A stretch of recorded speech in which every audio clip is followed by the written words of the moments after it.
सबसे पहले तो इंडिया न्यूज के सौर सम्मान के मंच पे राज्य महिला आयोग की उपाध्यक्ष अपर्णा यादव का बहुत बहुत स्वागत है। एक बार जोरदार ताली अपर्णा यादव के लिए। अपर्णा यादव कई विषयों के लिए जानी जाती हैं।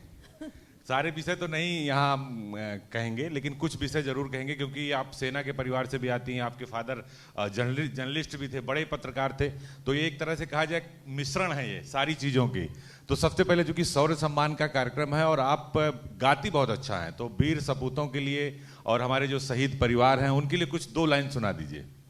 मुझे तो लगता है कि आज यह शौर्य सम्मान 2025 जो इंडिया टीवी के माध्यम से हो रहा है, सभी को इसकी बहुत बहुत बधाई, शुभकामनाएं। और राष्ट्रवादी पार्टी में हूँ, राष्ट्रवादी सोच रखती हूँ, तो वंदे मातरम से ज़्यादा अच्छा कुछ नहीं हो सकता।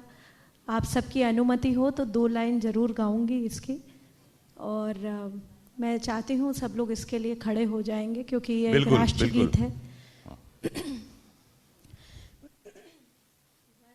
वंदे मातरम, वंदे मातरम, सुजलाम सुफलाम मलयज शीतलाम शस्य श्यामला मातरम, सुखदाम वरदाम मातरम, वंदे मातरम, शोभ्रज्योत्स्नाम पुलकित यामिनीं, फुल्लकुसुमित द्रुमदल शोभनीं, सुहासिनीं सुमधुर भाषणीं, सुखदां वरदां मातरं, वन्दे मातरं, वन्दे मातरं, वन्दे मातरं। भारत माता की धन्यवाद। बहुत बहुत धन्यवाद अपर्णा जी। और अपर्णा जी का जो सुर है, जो गला है, बहुत अच्छा है।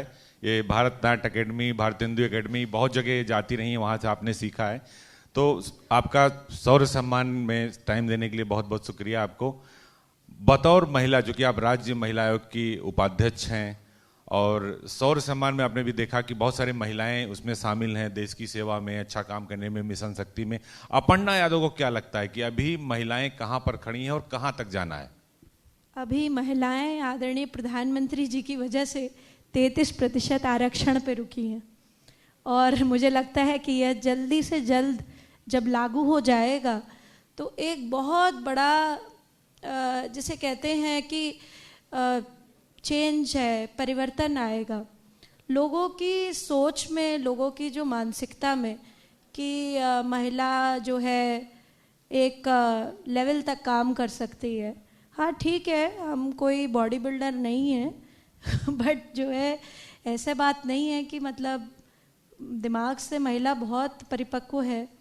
और देश की जब पार्लियामेंट में आएगी, देश की जब प्रदेश की विधानसभा में आएगी, जब मुख्य भूमिका में आ जाएगी, और सिर्फ किसी की पत्नी बनने से नहीं, किसी की बहू बनने से नहीं, जब अपने दम पर लड़कर के आएगी, तो मुझे लगता है वो बहुत बड़ा विकास होगा। इसका सबसे बड़ा उदाहरण अपर्णा यादव है।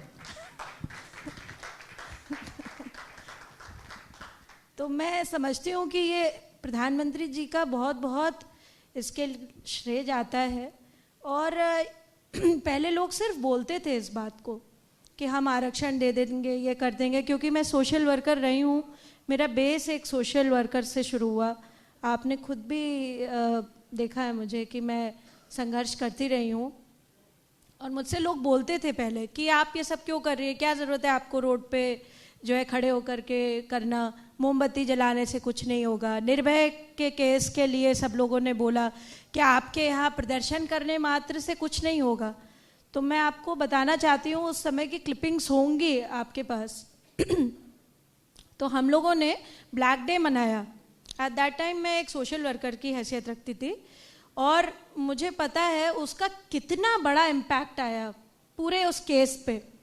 और जब जो अब नहीं है दिल्ली के चीफ मिनिस्टर, उनकी जगह एक शैडो चीफ मिनिस्टर बन गई है अरविंद केजरीवाल जी, उन्होंने जब सिलाई मशीन दे करके उसको विदा किया था उस जुवेनाइल को, कितना उसका जो है पूरा मैं कह सकती हूँ देश में। बहुत बड़ी आपने बात कही, आपने आतिशी को कहा अरविंद केजरीवाल के शैडो चीफ मिनिस्टर। जी बिल्कुल शैडो चीफ मिनिस्टर हैं वो। और जो है उन्होंने तो गद्दी छोड़ दी कि भाई नहीं मैं उस पर नहीं बैठूंगी क्योंकि अरविंद जी एक बार आएंगे और सीट संभालेंगे, तो शैडो ही चीफ मिनिस्टर हैं वो। और उन्होंने ये खुद ही परिलक्षित कर दिया जिस दिन उन्होंने ओथ ली, she was not sitting on the chair, क्योंकि चीफ मिनिस्टर की गद्दी अपने आप में एक बहुत बड़ा जो है सीट होती है। ये सिर्फ पावर सेंट्रिक सीट नहीं है, ये आपकी रिस्पॉन्सिबिलिटी भी है। कहते हैं ना कि एब्सोल्यूट पावर के साथ आपको एब्सोल्यूट रिस्पॉन्सिबिलिटी भी मिलती है, तो उसका शायद उनको ये आभास नहीं हुआ या संज्ञान नहीं लिया उन्होंने उस समय, वो बोल गई। खैर वो एक अलग विषय है। पर उस समय जब जुवेनाइल को एक सिलाई मशीन दे करके उसको छोड़ दिया कि नहीं नहीं ये तो एक बच्चा है, तो उसका जो देश में हम लोगों ने भी प्रोटेस्ट किया, एक जो मैसेज गया वो बहुत बड़ा था। और उसकी वजह से हमारे बीच में क्रिमिनल अमेंडमेंट लॉ में चेंज हुआ 2012 में। फिर उसका होते होते होते होते एंटी रेप लॉ। पहले आपको पता नहीं होगा कि हमारे देश में वॉयरिज्म यानी ताक झाक करना या स्टॉकिंग करना, पीछा करना किसी लड़की का, ये एक अपराध ही नहीं था। हम लोग इसे अपराध की संख्या में ही नहीं गिनते थे। यहाँ पे कई पुलिस के भाई बहन हैं, यहाँ पे लॉ से संबंधित बहुत सारे लोग हैं यहाँ पर।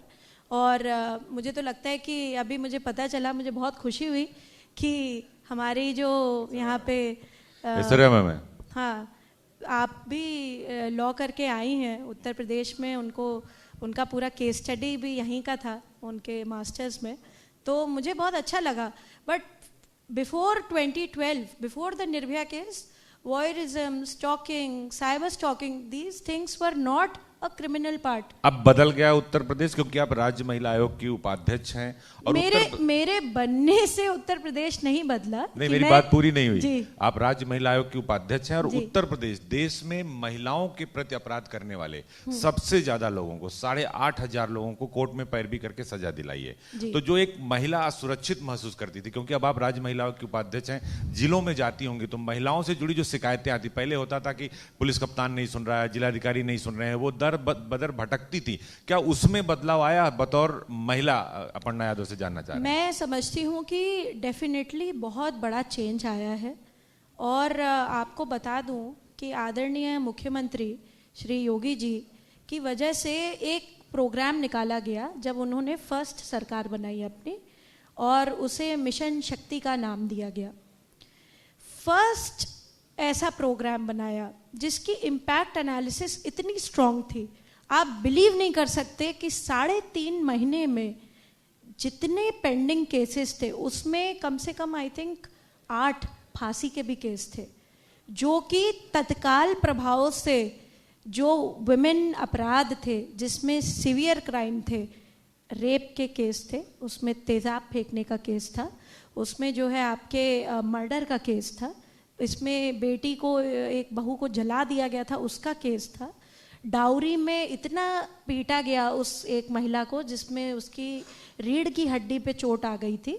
ये मैं आपको इसलिए बता रही हूँ कि ये जो मिशन शक्ति बनाया गया इस स्टेट में, उत्तर प्रदेश में, under the aegis of our honourable chief minister, ये पूरे कंट्री में एक्सेप्ट हुआ। तो मोदी जी ने भी इस चीज़ का संज्ञान लिया। तो उत्तर प्रदेश को पहले, जैसे अभी हमारे पाठक जी बोल करके गए कि पहले एक बीमारू स्टेट कहते थे, पहले ऐसा कहते थे कि नहीं यहाँ पर तो भाई क्राइम बहुत ज़्यादा है।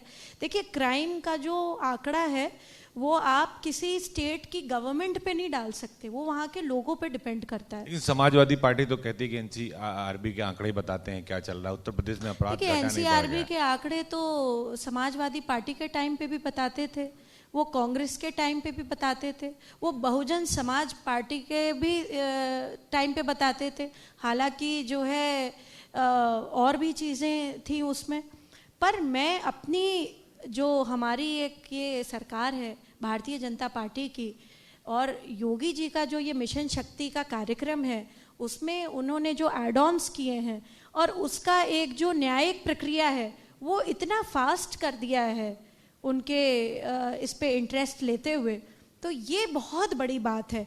आप समझिए कि जहाँ पर जो है लाखों के केसेस पेंडिंग हो, वहाँ पे सीधा सीधा आपने 3 महीने का जो है एक कार्यक्रम निकाला। और ये बड़ी अच्छी बात थी कि ये शारदीय नवरात्र में शुरू होकर के ये इस तरह से प्लान किया गया था कि नवरात्र टू नवरात्र, तो 3 महीने एंड 3 महीने मतलब 6 मंथ्स का ये प्रोग्राम था।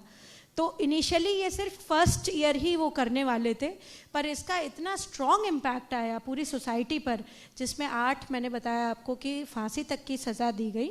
और ये छोटे कोर्ट्स ने दी, ये बड़े कोर्ट्स ने नहीं दी कि आपको जो है बहुत ऊपर मूव करना पड़ गया। आपका केस सिद्ध हुआ, आपको जो है इस केस में जो है मुजरिम पाया गया और आप पे ये केस बनता है, उसके आधार पे चेक किया गया, पुलिस की रिपोर्ट लगाई गई, प्रॉपर उस पर इन्वेस्टिगेशन हुआ, उसके आधार पे उनको एक पार्टी जो सबसे ज्यादा विरोध करती है कि नहीं आप तो जाति देखते हैं, आप तो धर्म देखते हैं, उसी हिसाब से आप काम करते हैं। और पूछना नहीं चाहिए आपसे, लेकिन मैं उस सवाल को पूछूंगा, जवाब आपको जो देना होगा देगा दीजिएगा आप। परिवार, पार्टी, भारतीय जनता पार्टी और अपर्णा यादव, इसमें आप अपने को कहाँ देखती हैं? क्योंकि उस परिवार से आप बाहर निकली हैं जिस पर अभी आपने कहा कि बहू से हटकर, पत्नी से हटकर खड़े होना होगा। मैं अपने आप को हमेशा अपने राष्ट्र के साथ देखती हूँ और मुझे लगता है यहाँ पर हर व्यक्ति जो भारत से प्रेम करता होगा, भारतीय संस्कृति, सभ्यता, इस अपने मिट्टी से प्यार करता होगा, वो सब लोग भारतीय जनता पार्टी के साथ होंगे। क्योंकि पार्टी अलग हो गई है।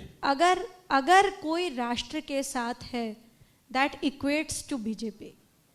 ये आज का जो सिनेरियो है हमारा वो यही है।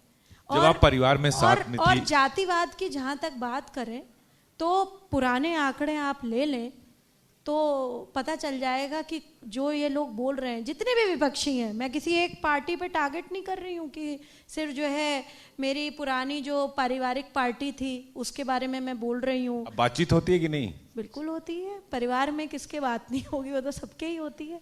पर हाँ, ये बात नहीं होती है कि जो है आप देश के विरोध में कोई बात कहें।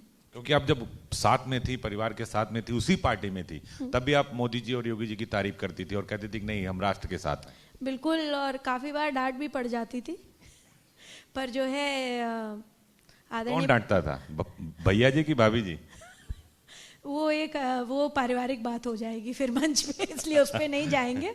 पर हाँ, ये बात है कि मैं समझती हूँ कि प्रधानमंत्री जी का जो विजन है और उनकी जो शुरू से ही जब उन्होंने फर्स्ट टाइम वो प्रधानमंत्री बने, और हमारा सौभाग्य है कि वो फिर से प्रधानमंत्री 3य बार बने हैं, तो मेरे लिए तो बहुत ही बड़ी बात है ये कि उन्होंने एक छोटी सी पहल शुरू करी थी शुरू के दौर में, स्वच्छ भारत मिशन से।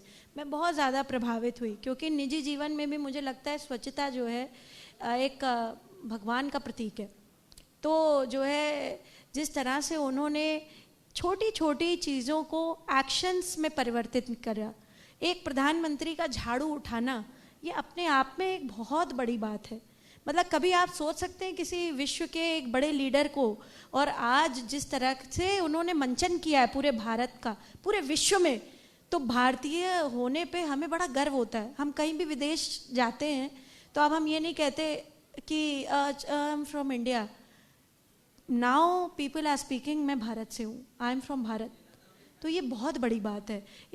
और लोग पूछते हैं, आप जब बाहर जाते हैं, और आप एक वरिष्ठ पत्रकार हैं, मुझे ज़रूर लगता है कभी आपका बाहर जाना हुआ होगा, तो लोग पूछते हैं कि वेयर आर यू फ्रॉम।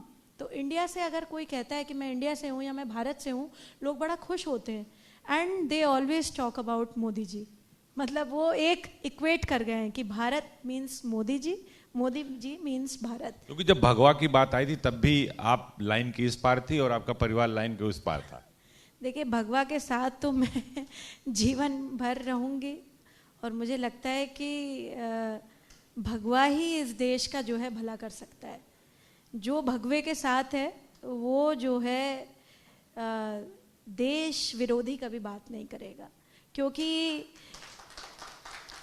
जितने हमारे जो ये कलर है ना, केसरिया कलर है ना, हमें हमेशा अपने सनातन से जोड़ता है। और सनातन सिर्फ धर्म नहीं है, सनातन एक बहुत बड़ी फिलॉसफी है, बहुत बड़ा एक जो है आधारशिला है।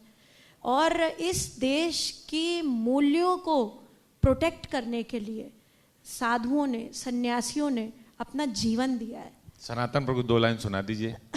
लोग सुनना चाहते हैं कि अपर्णा यादव अगर मंच पे हैं तो कुछ सुनाते रहें। सनातन में क्या ही बोला जाए, भगवान राम का मंदिर बन गया हम सभी के लिए, इससे बड़ी बात क्या हो सकती है। तो प्रभु श्री राम का ये अद्भुत भजन है, सभी लोग अपने डेली पूजन में शायद गाते ही होंगे इसको, तो वो मेरे साथ आप लोग भी गुना दीजिए। श्री रामचंद्र कृपालु भज मन, हरण भव भय दारुणम, नवकंजलोचन कंज मुख कर, कंज पद कंजारुणम, श्री राम श्री राम। क्या बात, इतना अच्छा गला आपने कभी मायानगरी नहीं ट्राई किया? मैंने सुंदरकांड गाई है, सब लोग सुनेंगे आज YouTube पे उसको। जी बहुत बहुत शुभकामनाएं इसके लिए आपको। जी धन्यवाद।